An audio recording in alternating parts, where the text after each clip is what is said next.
Урматтуу коллегалар, көптөгөн сөздөр айтылып атат. Жана ар бир сөз башталганда Өмүрбек Ширкешевич абакта деп айтышып атпайбы? Адамдын денеси кайсыл жерде болгондугу маанилүү эмес.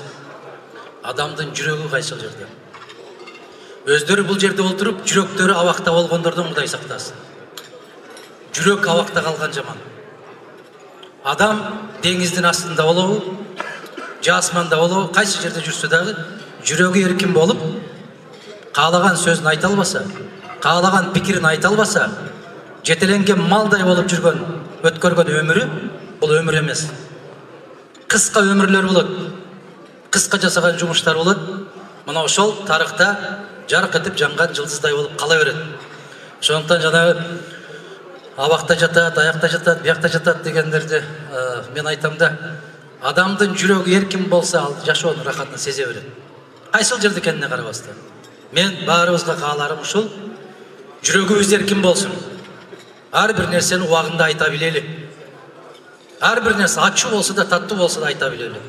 Мына ошол көз ирмемдердин турган жашоо, бул жашоо. А калганы жаныбарлар деле жашай берет. Курсагы тойгон жерде, суу ичкен жерде, жакшы жаткан жерде жашай берет. Адам менен айбандын бир айырмасы ушул: өзүнүн көкүрөгүндөгү сөзүн айта билүү. Мына ушул өткөн жылы 2 жыл башта Москвада кыргыз биздин боордоштор менен жолугушуп атып, мыкты саясатчылардан кимди билесиз деген суроо келиптир. Бүгүнкү күндө дейт, эч ким жакпайт сизге, кимди мыкты саясатчы деп билесиз дейт. Мен айттым, бул Ишенбай Кадырбеков менен Өмүрбек Текебаев.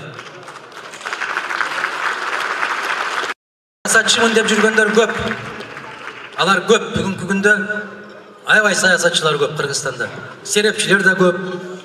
Эмне үчүн дейт, мага кийинки суроо берип атат. Текебаев сизге ушунчалык каттуу каршы чыкса дагы, сиз Текебаевди мактап атасыз дейт. Бул билесиздерби, биздин заман кандай заман болуп калды?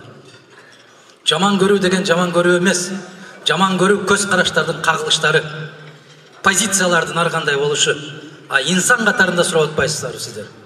Мыкты саясатчы ким деп сурап атасыздар. Ошондуктан ким болсо дагы, маселен, сабатсыз досума караганда сабаттуу кайчылаш пикирде жүргөн киши мен үчүн эң кымбат киши ошол. Бул ушул позиция куттуу болсун. Айгүл дайым жакшылыктардын үстүндө. Мен жана айттым, Алла аман койгон болсо, алдыда көптөгөн жакшылыктар бар. Ошол жакшылык күндөрдү баарыбызга жараткан Алла бирге көрсөткөндү насип кылсын. Рахмат. 60 жылдык той куттуу болсун. Ийгилик, жакшылыктар. Алдыда жакшылыктардын баары. Рахмат.